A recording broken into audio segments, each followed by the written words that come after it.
not married and still considered a husband?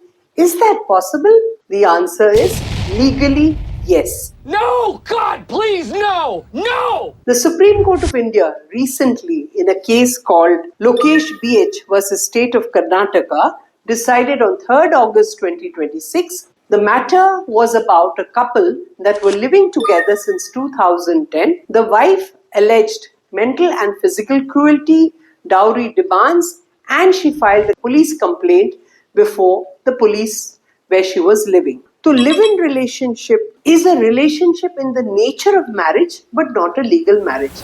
इसके लिए 4 ingredients है. The couple holds themselves out in society as spouses. अब जब हम spouses कहते हैं, हम ये नहीं कहते husband and wife. We are saying they appear to be spouses. Secondly, both of them have the legal capacity to get married. मतलब age होना चाहिए. Both of them should be unmarried and both of them should be mentally normal so that they can take a decision. Third thing ये है कि voluntarily वो एक shared household में रहते हैं और वो भी एक लंबे टाइम तक. ये नहीं कि आप 2-3 हफ्ते किसी के साथ रह रहे हैं तो वो लिव इन रिलेशनशिप माना जाएगा इन लॉ. नहीं, वो सिर्फ एक फ्लिंग होगा. और चौथा कि आप अपने फाइनेंशियल रिसोर्सेज और डोमेस्टिक अरेंजमेंट्स आप सब एक साथ मिलके करें, तो इसको हम लिव इन रिलेशनशिप कहते हैं.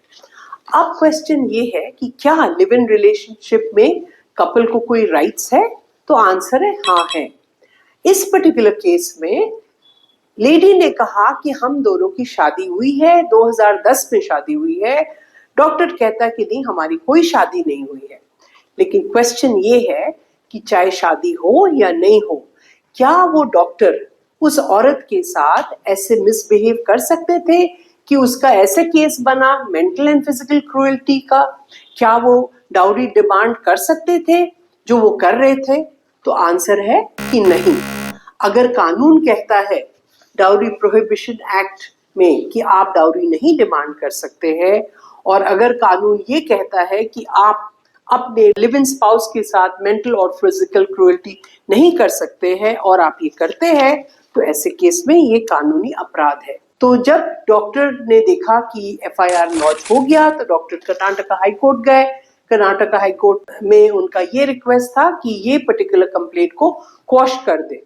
Karnataka High Court refused to quash the complaint and they said, no, you are in a live-in relationship. The lady has the right to file a complaint. खत्म. Bye bye, tata, goodbye, गया. The doctor was dissatisfied. He went to the Supreme Court of India. Supreme Court of India agreed with the High Court of Karnataka and it was established that yes, there was a live-in relationship.